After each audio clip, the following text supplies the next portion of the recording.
What's happening, CS Tiers? Welcome to the big show this Monday evening. Glad you're with us. I am Nick Sterling. Hope everybody had a wonderful weekend. Hey, the sun is out and Ohio is starting to warm up. That means only one thing, folks. That means we're that much closer to soccer happening here in the Queen City. It's going to be a fun show tonight. Lots to discuss. We've got player rumors. We've got, we've Cincinnati Soccer Talk. We had some folks there on the media tour of the new West End Stadium. So we're going to touch on that. And of course, we'll be reading your comments tonight live that are coming in through YouTube, Facebook, and Twitter. So thank you so much for those. If you want to get in touch with us, email us feedback at CincinnatiSoccerTalk.com, or you can hit us up on Twitter as well at Cincy Soccer Talk. All right, let's welcome in my guys for this week. I will start with Brian Weigel. Brian, how you been, man? It's been a while. I was going to come and talk to, you, Lahoud, Coach Goff. I got something big starting up next week, coaching my son's soccer team. Nice. U6s. Woo! Any tips for me, pal? What formation you going to run? The scrum formation. Nice. the 1-5. I guess. I don't even know how many kids we have on the field yet, so yeah, it's gonna be fun. I can't wait, but I'm sure you guys will hear my hot takes every week on that. And that's fun. I remember those days. U6, so they might even still be doing 4v4 at that point, depending on which. Again, if it's youth, maybe it's a little different. I don't know, but I'm excited to have you on the show, Bri. You're always. You've got some good takes when it comes to FCC, and tonight will be no difference. Well, I just hope you guys will listen to me more than what my son will on the pitch. So we'll see how that goes. I remember that as well. Glad to have you on the show. Let's also welcome back to the show, Mr. Razzle Dazzle himself, Mr. Boston Brazzle. Boston, how you been? I can't remember the last time you and I actually podcasted together. It's been months. How have you been? I've missed you, buddy. Yeah, I missed you too. It's been a bit. Last time I was on, Brian was hosting, and it seems like since then, for you audio listeners, Brian has become a 5% owner in a local brewery, and he's growing the 5% brewery beard. But you're looking good bourbon, there, buddy. Pal. Bourbon, 5% bourbon. Cincinnati distilling, baby. There you go. Yeah, you're looking good. You're trying to go out there and be a professional coach, I see, and life moves on. Jurgen Klopp beard. He's going. Oh, interesting. Yeah, that is a good point. Well, I know one gentleman on our podcast tonight that is not a fan of Jurgen Klopp's. We welcome him back to the show. He is the professor, Mr. Jeff Wallner. Jeff, how you been, man? Good, really good. It's been a long time for me too. I don't know the last time I was on this podcast, but it has been a while. Yes, it's been too long. So I'm excited to be back. Well, we're glad to have you back. The reason for that, a big reason for that, is last week yourself and our photographer Jeremy Miller had a chance to go take a tour with the media group down there at West End Stadium. Obviously, we posted some pictures on our socials, but we wanted to get a firsthand account of what your experience was like at the West End Stadium and your initial thoughts. So, obviously you were there firsthand. What was when you first walked in, how pumped were you? Well, I was really excited. I was actually extra excited because the tour was postponed twice due to snow. Yeah.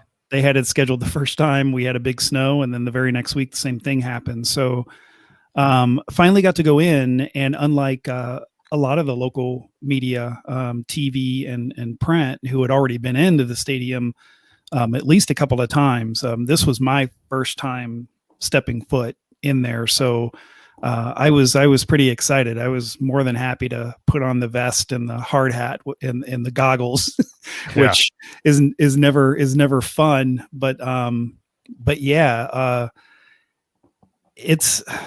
I'm trying to think of where to start. But yeah, it's a beautiful facility, and they did a fantastic job with the design. There are things that I would have maybe done differently with the exterior design. We can kind of go into that, but in terms of being a soccer specific facility, it's extremely well done. The seats are all right on top of the pitch. The upper deck is significantly lower than Nippert. It's a much more efficient stadium because being built for soccer and Sure. not for American football. The concessions and the beer vendors and the bars and kind of the flow of everyone in and out and in and around at halftime and before and after the match. And Jeff Birding kind of touched on that. I don't know. There's a kind of a lot to unpack. We didn't get kind of the full scope. They kind of kept us. Obviously, COVID kind of impacts where we could go because the construction crews were in there and they were working. So they kept us on one side of the stadium. Unfortunately, that was the sunny side. So I know some of the photographers were kind of struggling with that. But they kept us on one side of the stadium, but we were able to go in the club suites and we were able to see the exterior, and we were able to see the main plaza on the east side, which was really cool. But I don't know. I mean, what you guys can ask me. What do you guys want to know? What, when you first walked through, I don't know how you guys got out to the field, but I'm going to cry the first time I see the damn stadium, or get in that stadium, by the way. What was your feeling when you walked out in that pitch and you just turn around? What is it? Do you still feel like, is this still real? Is this ours yet? Is it, Yeah, I had a chat with Jeff Smith after the tour, and that was kind of like my thought. And I did want to ask him some formal questions, but I kind of just went up to him and said, Jeff, basically, how cool is this? Because all of us that have kind of been around this franchise since that first day when it was initially announced that we were getting another pro soccer franchise. But of course, it felt like a bigger deal considering the people involved than some of the prior franchises we had here or prior teams we had here. But if you kind of look back at that and then all the way, everything that's happened since then, and to be standing there in the West End, you kind of have to pinch yourself. I couldn't wait to go to a match. I wanted to walk up to my seat because I know where my seat is. I know the section. I kind of wanted to walk up there, but I wasn't permitted. But it was interesting because we entered the stadium on, I guess, what would be the north side, and we went in through what will be the team shop. And I know it'll look a lot different once they get everything in there, like merchandise and tables and racks and like the checkout counters and all that. But you walk in there now and it's massive. It's huge. Very, very high ceiling, extremely spacious, tinted glass all the way around. You kind of walk in and try to envision all the kits and shirts and everything kind of hung up in a crowd of people in there. And the team shop will be open obviously on non-game days too. And there's a nice parking lot that's right there. Oh, that's nice. Yeah, you can, it's right there. So literally you pull in and then just walk in the door. Really easy to get in and out of on a non-game day if you just want to go down and buy a kit.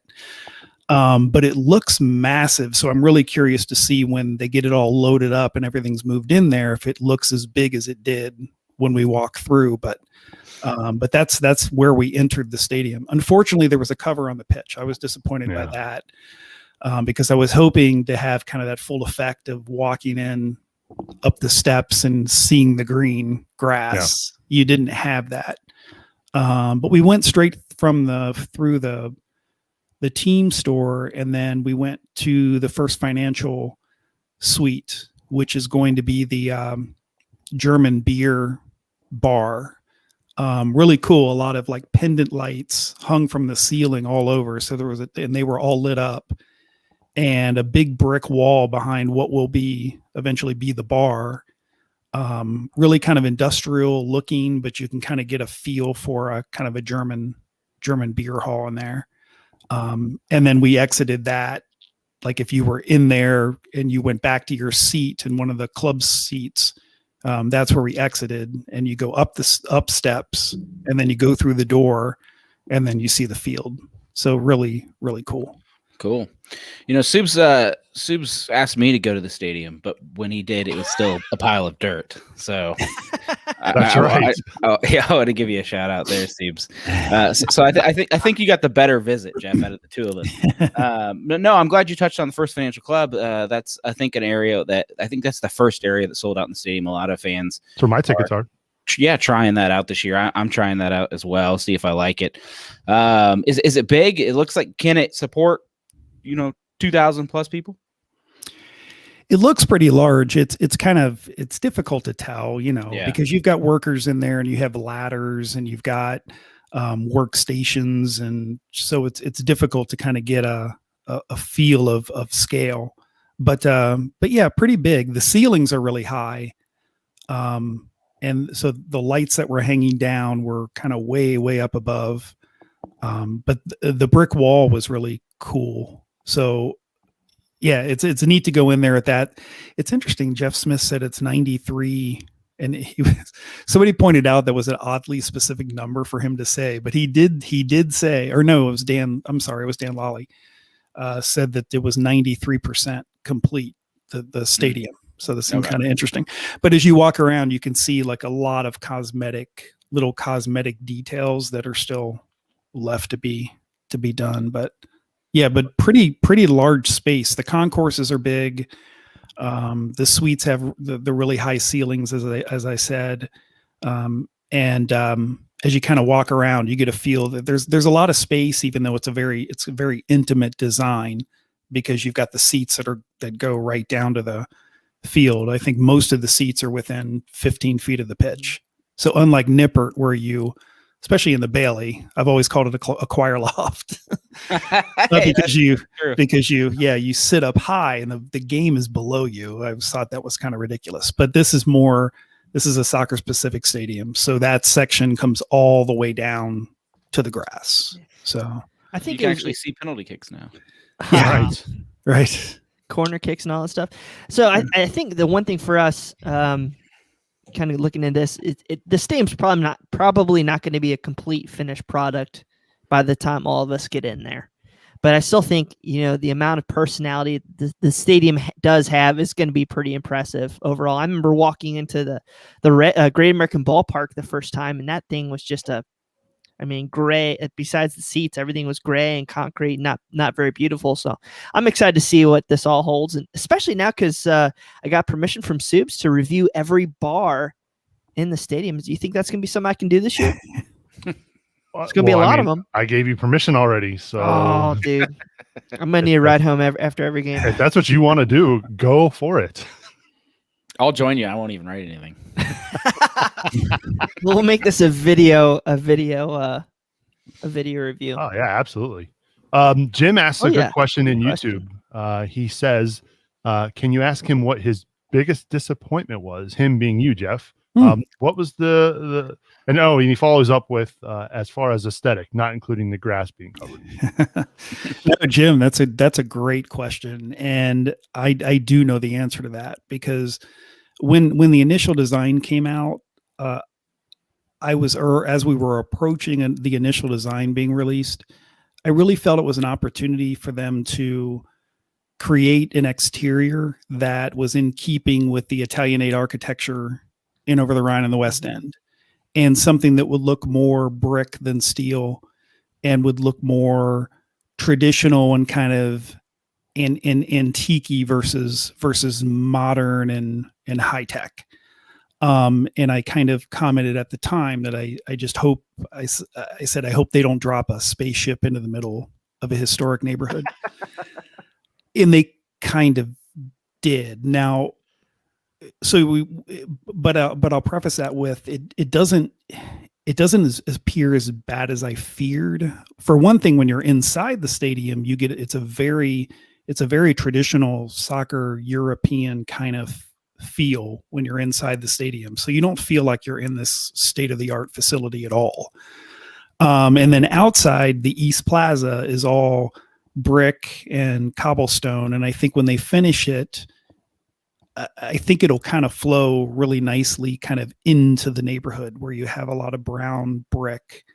And it'll kind of flow. But But yeah, having mostly a steel frame, and they'll have the lighting, which they've been really smart about.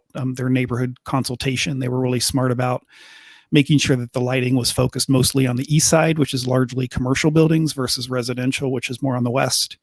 But still, you have this very modern structure. I think it was a missed opportunity. I think they could have done something that was really cool and unique that kind of fit with the architecture that's around the stadium. And they chose to go modern. They chose to kind of go more like what a lot of other MLS clubs have done. So that would be my biggest criticism, and actually really probably my only criticism. Got more questions for Jeff, who was there on the stadium tour? Hit us up in the chat room. We'll be sure to answer those as quickly as we can. Yeah, I mean, it was interesting. I think a lot of people were concerned about that as well, Jeff, about the spaceship being dropped into the West End. That's a good point. Was there any discussion or anything mentioned about the fins? Because I know at one point they had talked about there being 513, obviously representing 513 for the area code, but it doesn't sound like they're going to be anywhere close to that. Any mention as to why that might be? My guess is, and I'm just speculating here, probably cost. Yeah, that didn't really come up that I recall. So I don't know what their decision making process was on that. Jeff Birding was very proud of the LED lighting. Yeah. So I know he's excited about that. Oh, that's another thing to point out is when they do light it for the first time, which will happen at some point this month, they're going to make a big deal out of it. I don't know what that'll mean to the public, but he did say that, the media will be invited back. It'll be kind of a big deal when they light it up for the first time. Oh, you can go back, Boston. So, so I'm hoping maybe they do something where at least some people can come and see that. I don't know. And I don't know if they'll continue once they light it the first time, if they'll continue to run it, because they can run logos. He said, really, they can do, he said, if there's a concert inside, the lights on the exterior are they're hooked up to a computer. So you could have the lights going to the music. Wow. There's a lot of different things that apparently that they can do with this. It's pretty high tech. So we did get this question from Matt Rock in the chat on Twitter. He says, how does the East second tier feel? I don't know if you had a chance to get up there or not. We didn't have a chance to walk up there, but I was standing there with a couple of other media members, and we were talking about it, and we estimated that if you went to the top of the lower bowl in Nippert, and you kind of were at the same height at the top of the lower bowl in Nippert, you would be probably at least halfway up the second deck. Really? That's how much lower this stadium is. I think it's significantly lower. So I know when I chose my seats, I chose the second deck, and I think in the seventh row or something, and the view is lower. I think we were in maybe the fifth from the top at Nippert at one point, and we're definitely lower than we were at Nippert. So I've been to Red Bull Arena and walked around the second deck there, and I've heard stadiums are fairly similar, except I think West End's even a little more compact than Red Bull Arena. But it was awesome. The second deck was the place to be, I thought, in Red Bull Arena. It was pretty just the overlook was great. That's why when the ticket prices came out, I decided that if I didn't get it in the first financial to try that out, then I was going to go to the second deck. And one of the things that I was disappointed about is I wanted to have more freedom to walk around, because what I want to do is I want to go to the south side to the very top in the behind the goal where you have the orange FCC. Yeah, because if you go to the top of those seats, and I've talked to some people who had been up there with the club, and the view of downtown, they said, is amazing. Because it's all open. It's not an enclosed stadium. That's another nice thing too about it. It is very kind of open air and free flowing. It's not like Paul Brown where you kind of walk in to an enclosed building and you don't have that feeling of being connected to the city outside. This is really open in a lot of areas. And that's one of them. Like if you're up in the top, if you're up in one of those top seats and you turn around, you have a clear, unobstructed view of the cityscape. So I really wanted to have a chance to go up there and take a picture, but that was one of the areas we weren't able to go to. Bummer. Yeah. Well, that's exciting. We're very thankful that you were able to get down there, Jeff, and did a great job. If you want to check out Jeff's article, I'll be sure to link it in this week's show notes. That way you can read what Jeff had to say. And of course, if you follow us on Twitter, on Facebook, Instagram, our own Jeremy Miller took some fantastic photos while he was down there too. So make sure you check those. I can't talk. Check those out as well. All right, it's that time of the show where we give a big shout out and thanks to our tremendous supporters. So let's give it up to Tim Bronsel, Tom Rose, Matt Adamczyk, Mike Hudson, Brian Malone, Jamie Smed, Jonas Tom, Jack Emery, Mike Bowman, Kathleen Francis, Matt Imholt, Matthew Long, Joe Coling, Tara Mullins, Riley, Stephen Burke, and Melissa Bingle. Thank you so much for supporting us here on Cincinnati Soccer Talk. To learn more on how you can support the show, head on over to CincinnatiSoccerTalk.com. All right, this is the part of the show where we're going to dive into some of these rumors, and Brian Weigel is on top of it each and every day, folks.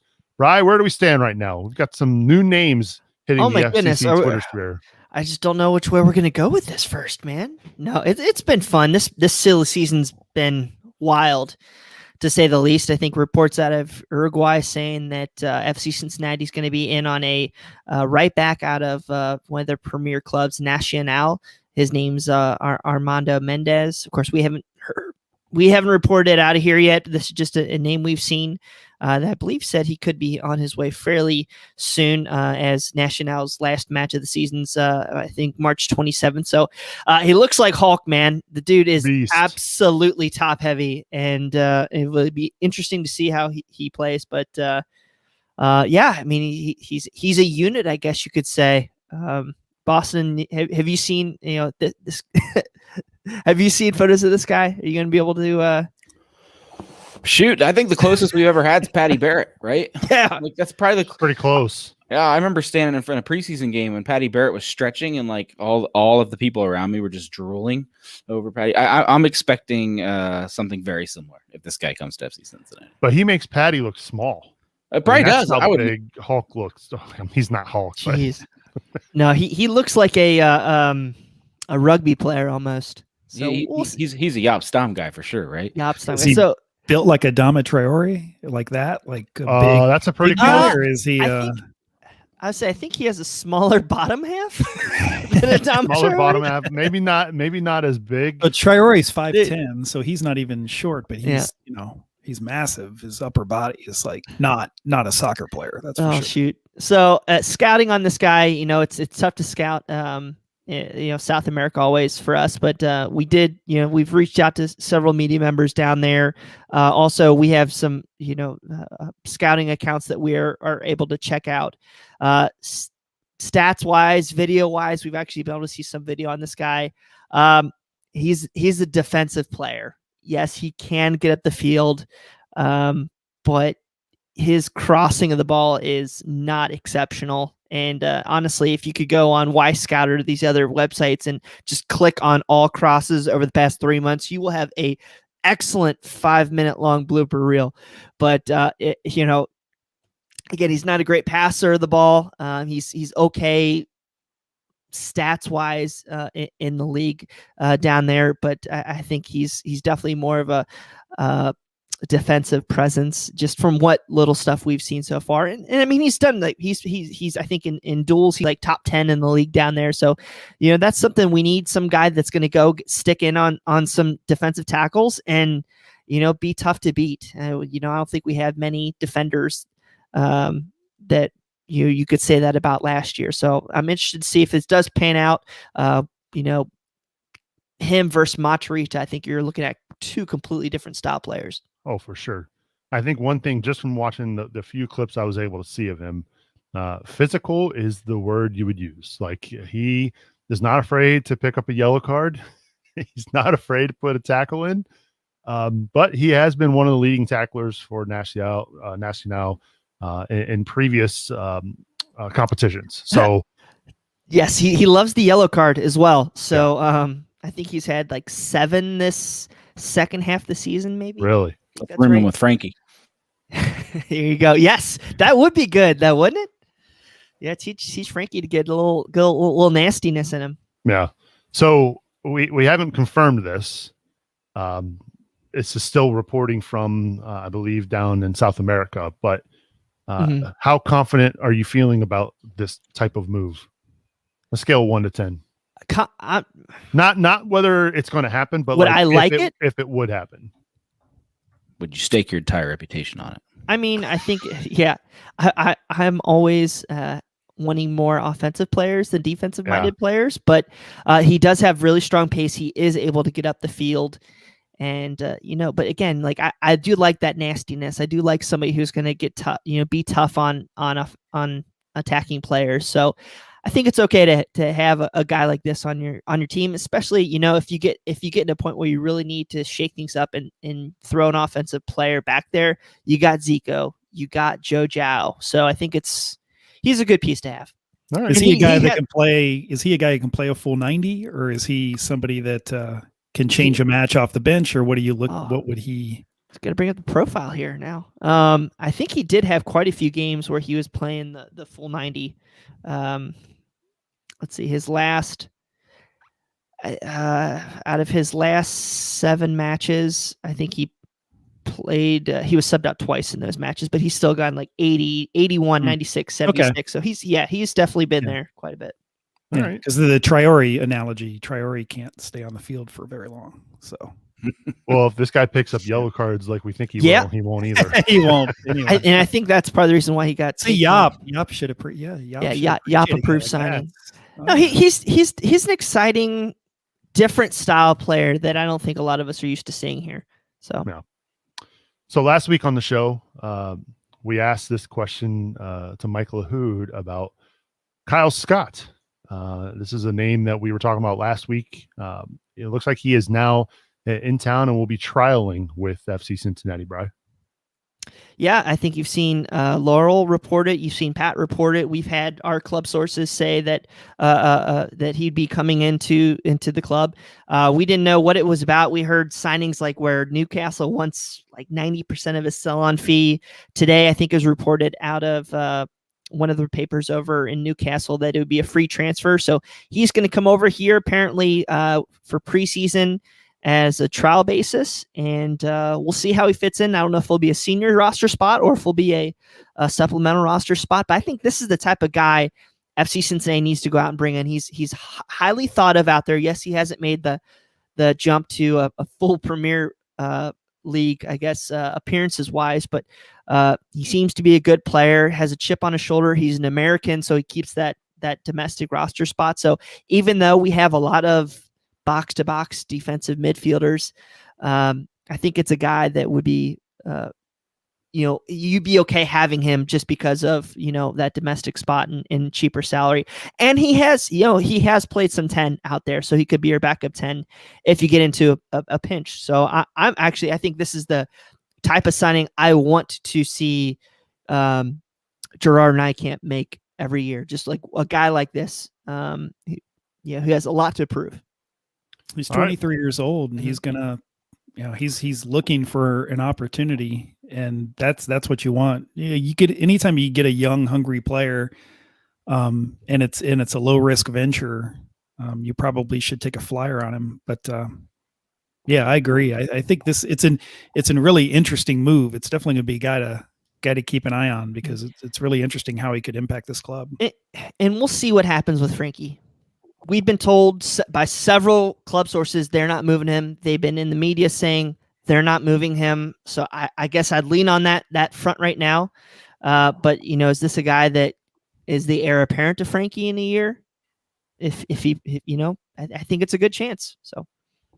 All right, where do we stand on Luciano Acosta? And this is a name that has been widely reported. It sounds like FC Cincinnati and DC United have come to terms on on I guess his rights, his MLS rights. But now it sounds like maybe FC Cincinnati and Atlas are nowhere close. Where do we stand? Well, Atlas is really good at trolling FC Cincinnati fans on Twitter. Every post about their upcoming game is featuring Luciano Acosta right now. So Nice. I have no idea. I mean, again, we've heard this through the grapevine as well, that, it seems that this is a deal that could be going down fairly quickly.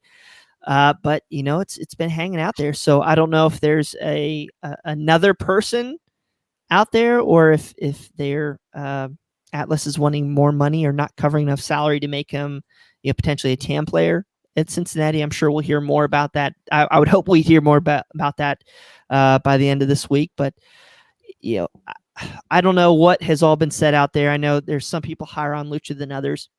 He makes the team better. He's a 10. He fills a need for us. That's wonderful. Just What are you giving up to DC to get him? then that's Yeah. my thing. If we're giving up $300,000 a year for the next 2 years, I think I'm okay with that. I think it's high, but if we're giving up $500,000 in allocation each of the next 2 years, you're just killing yourself. Basically you're not gonna be able to make as many moves next year to take that to that another leap. So yeah, it's tough. Yeah, He's you've already- 26. Does he have an injury? Any injury is history? He seems to be at kind of a prime football age, or he maybe had a just really on the other good- side of it. He had a really good short span there in DC when Rooney was here. Yeah, And he was on fire, scoring a lot of goals, setting up a lot of goals. Then Rooney left, and what he was doing before Rooney got there wasn't great. But we don't have a Wayne Rooney. We hope we do in Brenner, Got a but Brenner. Yeah.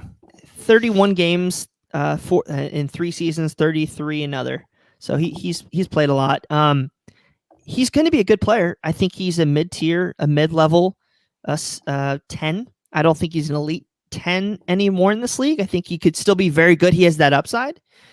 But, for $1 million in allocation money, I don't think anyone would argue that he's a bad deal, club to club. But it's the DC wrinkle that's just a pain, because he won't play for them. Everybody knows he will never play for them because they screwed him on a trade. And then so basically DC just has these imaginary rights for a player that will never actually play for them. They make money. You hand money to your rival.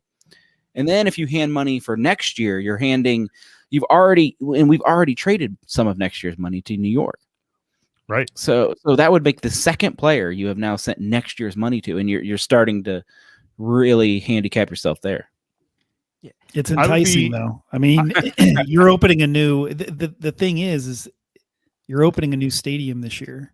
But If you're maybe you kind of walk away from this deal if you're a club in a different situation.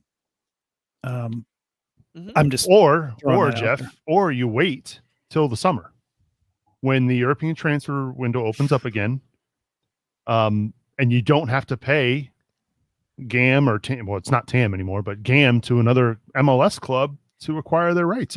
You can still be active. And we have seen in Major League Soccer in years past where teams have made acquisitions during the summer that have changed their fortunes, right? I mean, they took off in July and made a run deep into the playoffs. It happened with Seattle a few years ago. We saw it with Portland a couple of years ago. It can be done. So don't mortgage your future when you can get that same type of player for maybe the same. I don't understand all necessarily the complexities of this deal. Obviously, we have two clubs kind of involved, but do they think this guy in the European market is going to bring a bigger? Are they going to play hardball with FC Cincinnati and say, I mean, if you want him, fine, but then you get other guys who are out of contract then too. So let's pump the brakes. We've agreed apparently with DC on terms, so there must be something there that we're okay with mortgaging on. Are we going to like it? Are we going to like it? Okay.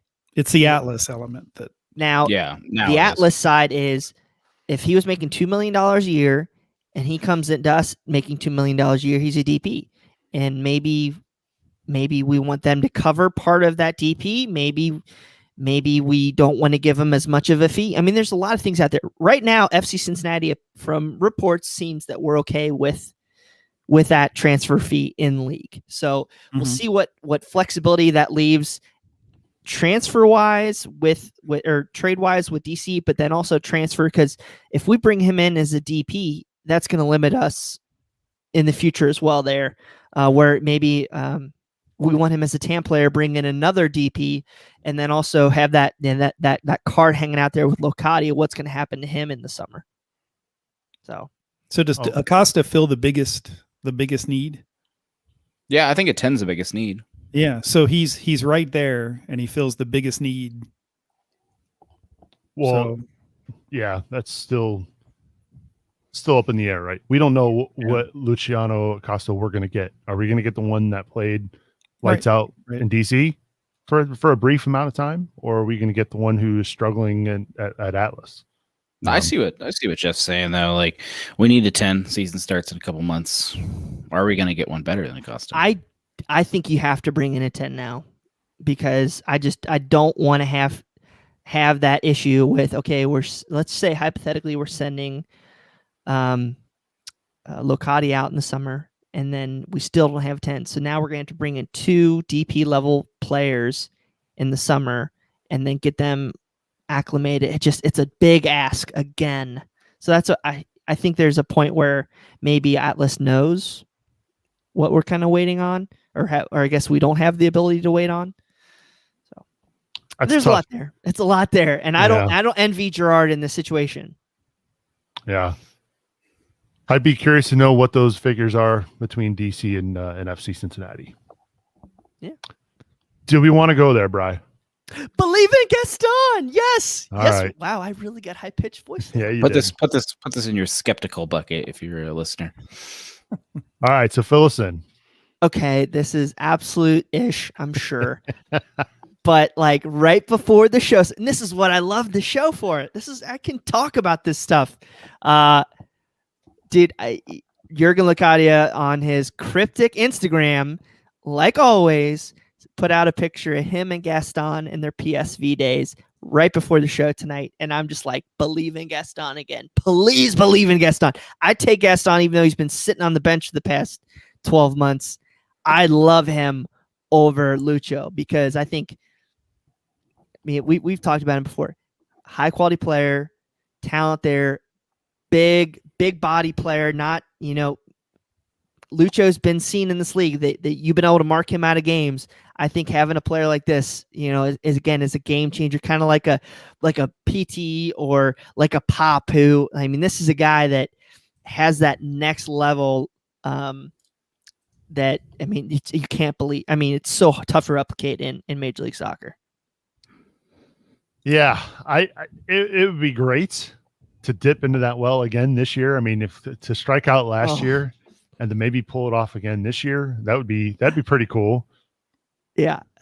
I just get excited. Believe in Gaston. It's fun. The KLR guys, all this stuff, that we had going on last year. It's just fun, having fun about these things. And yes, 12 months ago, it seemed fairly unlikely. Now, the guy's been sitting on a bench for a while, and you never know if that opportunity might be out there. Again, we're just having fun. Right. And it's all about fun. You know what else is fun? Players have a lot of fun trolling fans with photos on their Instagram again. This will be the first time I've just latched on something from Locadia. Yeah, my word. Yeah, I don't think Loca's breaking any news. Just saying. No, Walker Tice is. Yeah, Walker Tice. Poor that's guy. the thing I was wondering, is I was trying to tell, was it Locadia pulling him this way, or was it Gaston pulling Locadia the other way? Well, look, I guess Locadia could be wanting to go to Serie B next year. We'll see. So let's reiterate. This is all based on an Instagram post tonight from. This is all about having fun on Monday night at 9:40 p.m. A picture a player posted that we read way too much into. And I promised my wife I'd have a sober March, so I gotta have something. Fair enough. So yeah, we'd love to get your thoughts on these rumors. Thanks for putting that together, Brian. Really appreciate it. Hit us up. Feedback at CincinnatiSoccerTalk.com. We did get a tweet today from the Chicago Fire announcing their preseason schedule, and FC Cincinnati on that list. March 27th, FC Cincinnati will be taking on the Chicago Fire, most likely down in Orlando for some sort of preseason action. Not official from FC Cincinnati yet. This is from the official Chicago Fire Twitter account. So they would certainly be in the know. So at least we have one preseason game, we think, on the books, gentlemen. Yep, mark your calendar. That's official enough for me. Is it real? Does a game actually happen if there's no stream or? I was going to say, are we? There's not going to be. Yeah, if you want to watch it, yeah. No, FC Cincinnati does not like to show their preseason games. We will not see it. Yeah, you can bank on there being no. Of course, I'll say that, and they'll stream it, but you can bank on that not happening. Oh, wouldn't it be so MLS though for this year to like make it so that they do stream the preseason games because of everything we had to deal with for the past year? I'm down. I think I tweeted that out like a month and a half ago. Like, if just Jeff or Gerard, like if you just want to throw your fans a bone, just throw somebody up there with their damn iPhone and let us watch. It's not hard. Yeah. I'm more than happy to get on this show in a couple weeks and talk about what went wrong in a preseason game. Read way too much into it. Nobody's done that on our staff before. Never got too inebriated and tweeted random stuff, and then all of a sudden on Sports of All Sorts get called out. That was fun. Yeah. Speaking of, are we going to make that shirt or what? Yeah, we're working on it. TBD, to be determined. That's a little tease, folks. Maybe something in the works here at Cincinnati Soccer Talk. So yeah, look, we know it's preseason. Don't read a whole lot into it. I doubt we'll have our 10 by then, but you never know. That is 27 days from now. So we'll see. My guess is, by the way, the other teams in that preseason schedule for the Chicago Fire are NYCFC. And who was the other one, Bri? It was. Good. Thanks for that. I'm sorry. I thought Columbus? No, it was not Columbus. It was Philadelphia Union. Okay. So my guess is there'd be some sort of round robin where FC Cincinnati will maybe play those other teams as well. Of course, I'm purely speculating here. I'd imagine that we will have an official release here soon from the Orange and Blue with their preseason schedule coming up. So let's make a little transition here. Talk a little bit about Frankie Amaya. We were hard on him the last couple of episodes. But he got some good news today. He was officially invited to the U.S. U23 Olympic roster training camp coming up here, Bryce. So that's good for Frankie. I guess playing in Cincinnati really doesn't help you further your dreams. So that's cool. Being called up. No, I'm proud of him. Everything that happens good for Frankie helps FC Cincinnati, vice versa. So he was one of the, I think, is it 30 some odd players? I thought it was 31, yeah. 31 players invited to Mexico to train for the U.S. For the U.S. U23s for the Olympic qualifying team. So I think he's got a shot. I think he's one of 8 midfielders. Pundits are saying there's about 5 spots between eight of those guys. So I'm glad for him. Glad that he can go focus on that goal and maybe get into game shape that way versus having to struggle, through other things going on here at his club. So proud of him. I think he's a great player, and I'm looking to see what he can do at that next level and continue to improve. I'm happy for him because he had the opportunity not too long ago, and then had the COVID issue, and you could hear the disappointment. You could read it in his comments that he was really looking forward to that, and it was a very exciting opportunity for him. So I'm glad that he's getting this one as well. So it's really important for him, his development as a player, and if he ultimately remains with FC Cincinnati, then all the better. So where do you think he fits in the U23s, Bri? Is he going to be a 6 or is he going to be more of an 8? From what I saw on just like American Soccer Now and other things, is he seems to be more in that box-to-box role, potentially going forward. In that midfield group of 8, there isn't really a playmaker. So I think it's more of a box-to-box role, and especially with like Jackson Ewell, Andres Pereira, and Johnny Cardoso being more highlighted as like their premier defensive midfielders. I mean, yeah, he could be in that role, but again, I think his work rate and still the ability to get up the pitch is good. And and the guys who he has to beat out for those roles are Eric Williamson out of Portland and Tanner Tessman in Dallas. So again, I think those guys are good players, but I don't think they're world beaters. And if he trains well, and I think he's got a shot to make that group. I would probably put him like on. Okay, if we're looking at like the Xavier UC bubble watch, like either that like last guy in, first guy out kind of role. But there's a ton of attacking talent on this roster or this group, so I could maybe see one of those guys being pulled in, and maybe they take 4 midfielders. But again, I think he's going to make Jason Kreis's job really difficult. And you never know, maybe he impresses Jason Kreis and they want to bring him into Miami. So we'll see what happens. Yeah, Berhalter mentioned, he was talking about him after the COVID test, unfortunately. But Berhalter mentioned that what he loved about him was that even though he's a small player stature wise, we talked about his over aggressiveness at times, but Berhalter pointed that out as one of the first things he mentioned, that he's willing to go in and make a tackle. He's an aggressive defender, and he's willing to do a lot of things on the field without the ball. And that certainly can be valuable. And for a young guy with his ability, his willingness to do those things kind of stands out, because a lot of guys maybe, wouldn't want to be that aggressive defending, because they want to do things with the ball and they're not as interested in that. But he's willing to operate on the whole pitch, and that kind of stood out to Berhalter. Yeah, there's can I address this comment? I was going to do that, but okay. Go ahead. No, you go ahead. Well, so last week on the show, myself and I know Michael Lahoud, former FC Cincinnati midfielder, definitely had some choice words for the situation that Frankie Amaya put himself in and put the club in.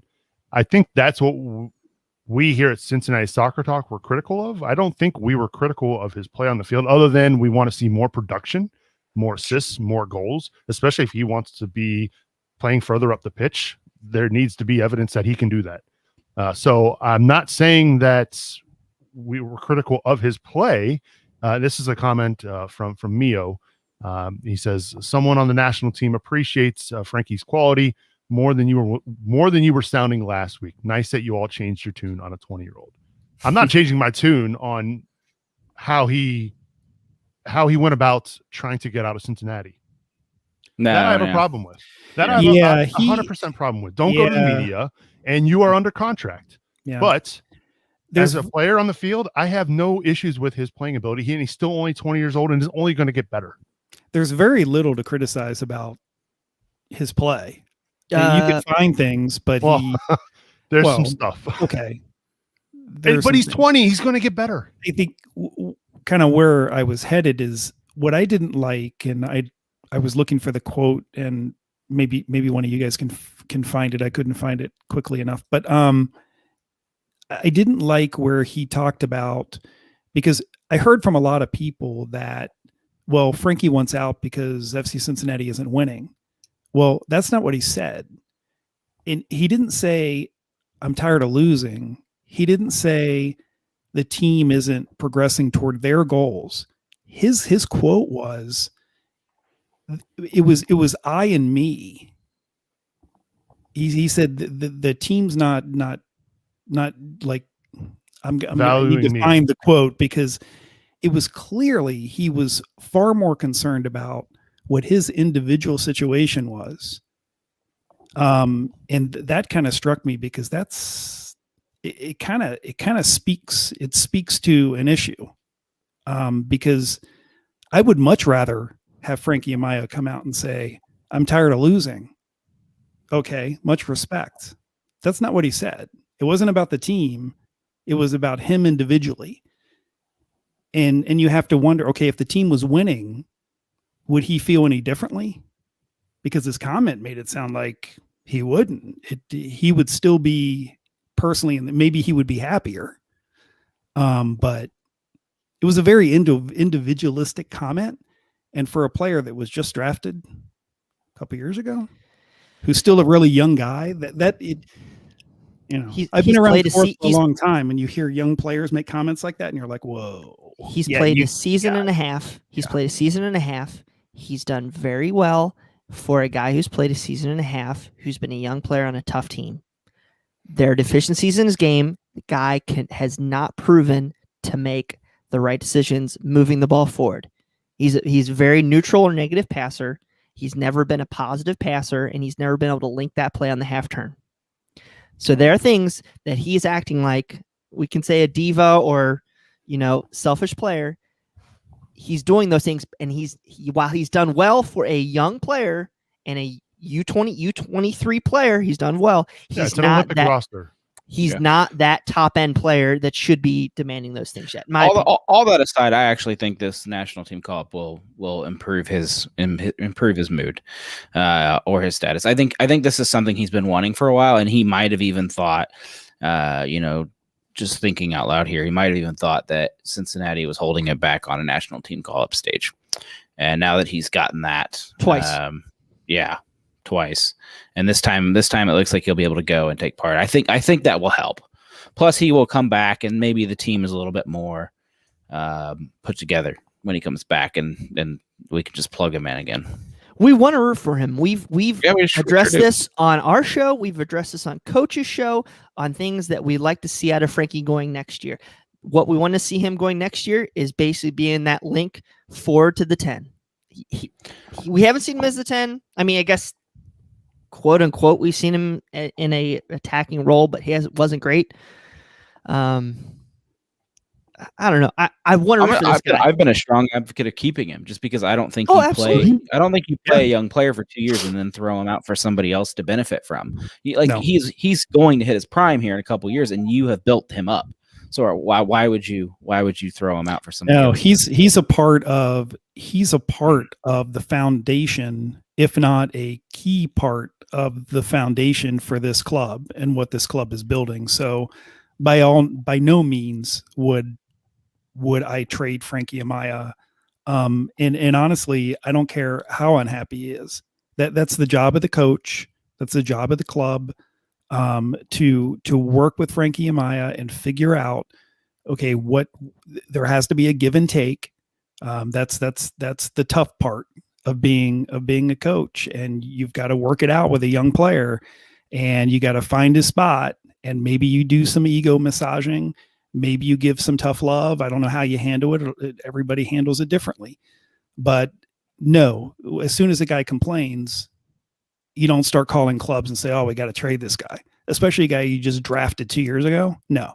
Frankie Amaya, you're a member of FC Cincinnati. Figure it out. And the coaching staff needs to figure it out with you. And you need to find common ground. You need to go out on the pitch and do the job that you're being paid to do. And that's it. Yeah, well said, Jeff. So yeah, I mean, I think it's fair. Fans can be critical of the approach that he made to get out and how he went about it, at least going to the media, or maybe not him, but his representation going to the media.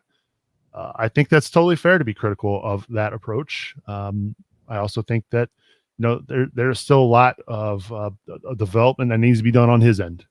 So we'll see what happens. I think that, there's still a long ways to go. I hope he makes this U23 roster. He's just been invited to camp. We don't know if he will be part of the final 23 that go to the Olympics. We'll see. It's also interesting too, and right. I think it was pointed out before, and you guys probably have already touched on it on a show, but we don't know exactly. I don't think the timing of his comment.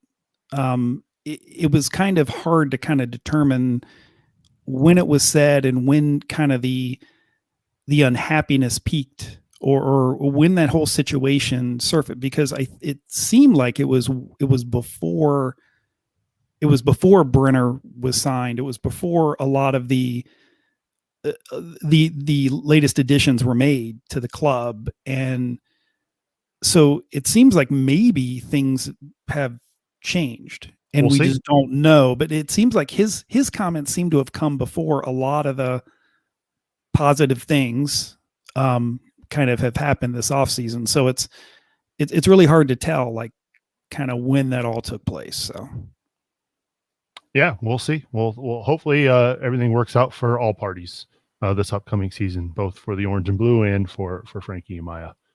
Last but not least, before we get out of here, gents, we got to talk about the kit. We got to talk about the dynamic kit. It was finally released last week. I would say maybe the three of you agree with me that it is an upgrade over last year's kits. Would you agree? I really like it more than those new Sacramento kits. Oh, Wait, what did you just say? wow. You went there. You went there. Really? No, jokes aside, it's I do like it. I think it's the best one we've had in 3 years. So I think it might be the first one I plopped down some cash on pre-season. Oh, wow. Oh, Best kit since 2018? Yeah. No, you still like the parlor kit best, don't you? Oh yeah, the parlor yeah. kit's awesome, but it doesn't count, I guess, as the main one. Yeah. I like it a lot better than last year's home kit. Bri, what did you think? Yeah, no, it's cool. I want to see it with orange shorts. Yes. that'd be neat to orange see. socks too. Yeah. But overall, compared when you compare to some of the other things out there, like the bland kits in Chicago or whatever was quote unquote, I guess, leaked out of Columbus today. No, it's good. It's classy.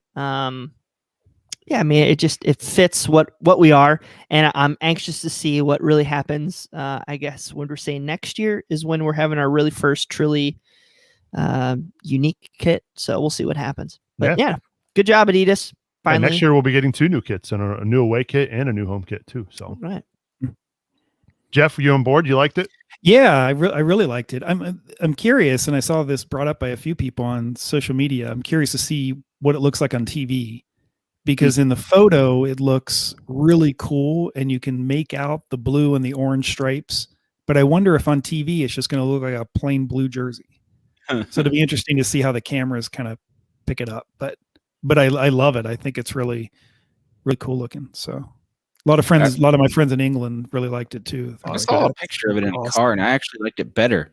Like sitting in a car seat, obviously, like in a weird way. That like the color popped a little bit more when the teams do those jerseys. Like just throw the color scheme out the window because they're shining like all these blue and orange lights on them. That's not the real kit. It's weird. So you almost have to go. Well, to the it will store. be when you go to the West End Stadium with all those fins lit up.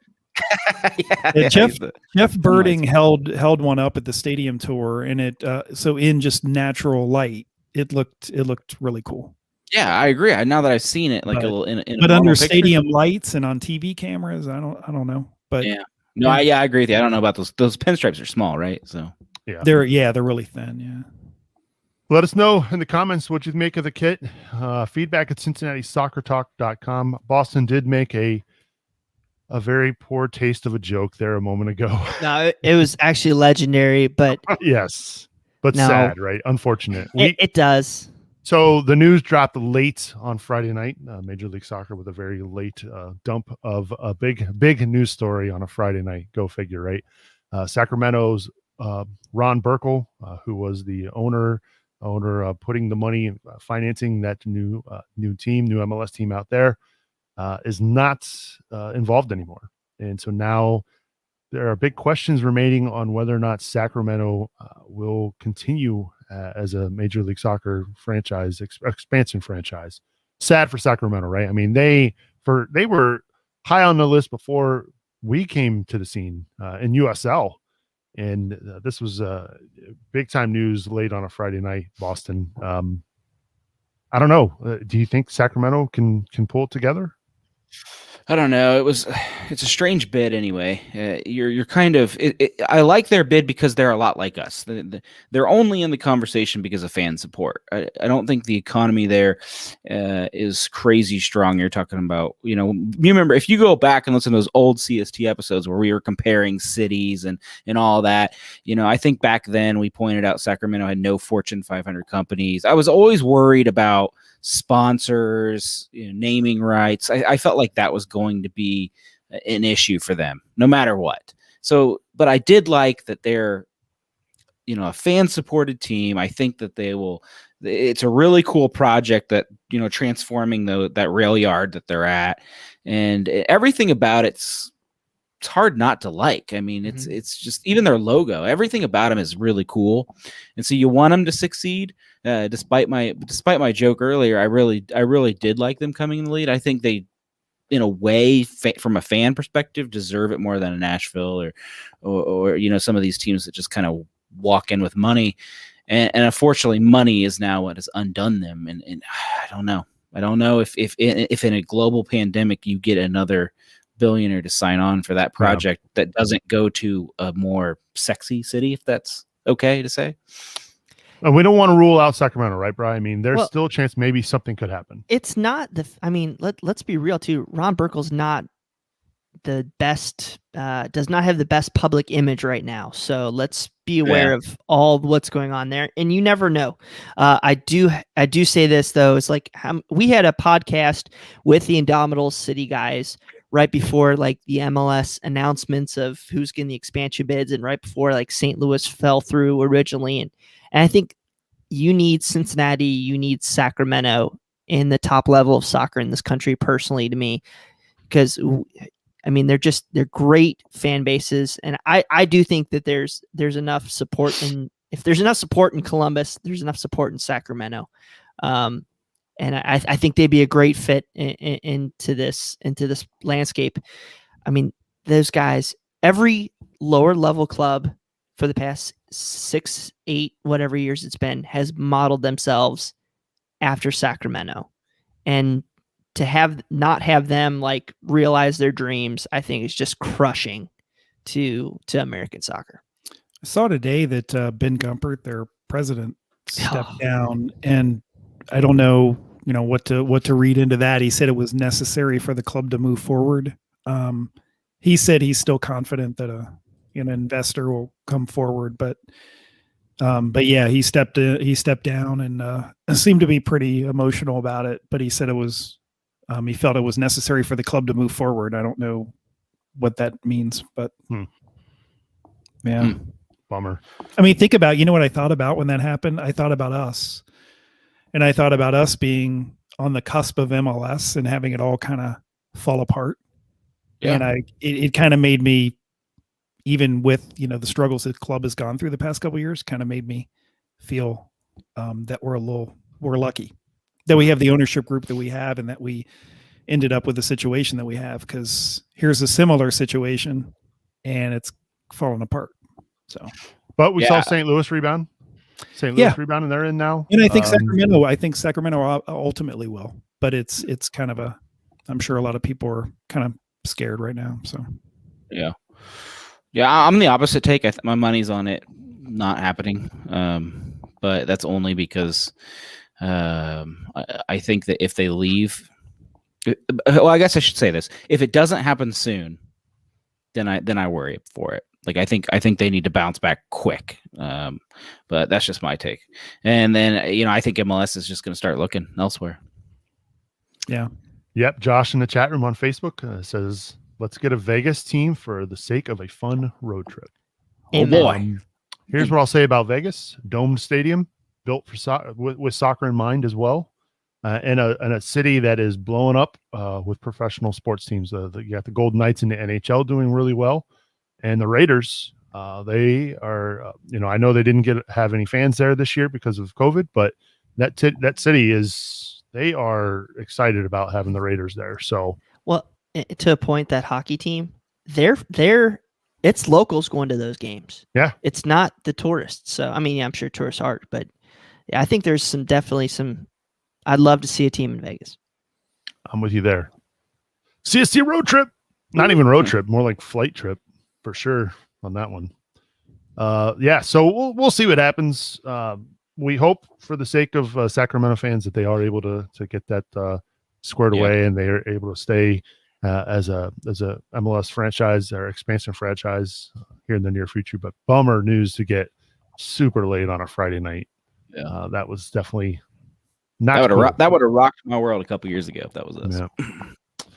Yeah. So we're thinking about those fans out in Sacramento for sure. Just a reminder, we do record the show live every Monday night at 9 o'clock right here on Facebook, YouTube, and Twitter. We appreciate everybody who's tuned in live tonight to watch the show.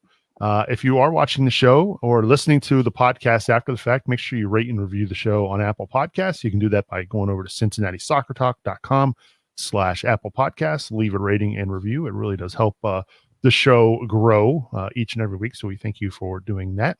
Let's wrap things up with our final thoughts. I will start with Brian Weigel. Brian, as always, buddy, I appreciate you being on the show.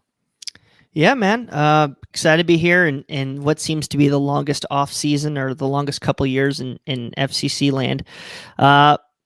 Getting ready to get back at it. And, seeing that stadium there so close, hearing Jeff talk about everything, I can't wait. I know we're probably not all going to be able to get in there as much as we want in 2021, but when you have the opportunity to do it, if you feel comfortable doing it, I really encourage you to go out and support the club and go to the matches. So whether that's 6 games or 3 games or whatever, I can't wait to get in there and cheer on the squad.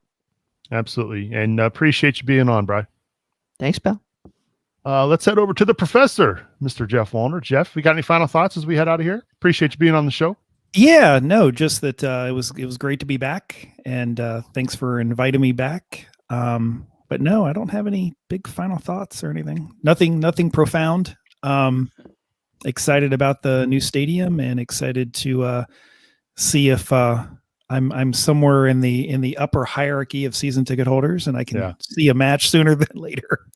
So, well, we appreciate you going down to the tour and appreciate you being on the show this week too. Thanks, guys.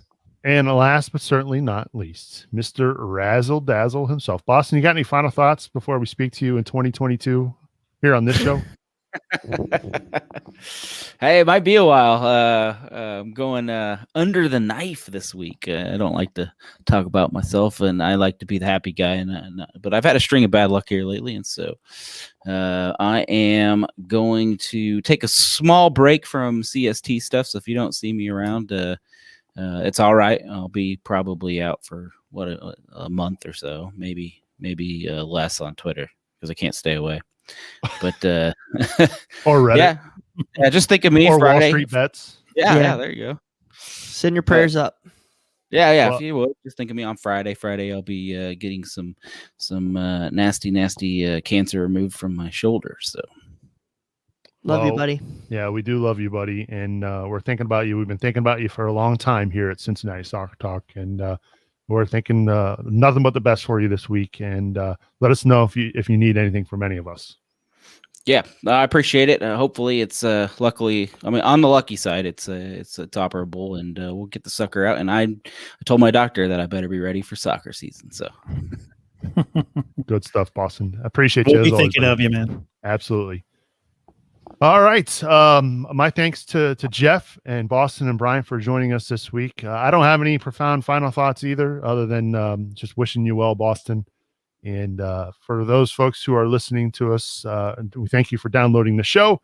Thank you so much for subscribing and downloading. Again, if you have any feedback about this episode or any of our shows here at Cincinnati Soccer Talk, hit us up via email, feedback@CincinnatiSoccerTalk.com.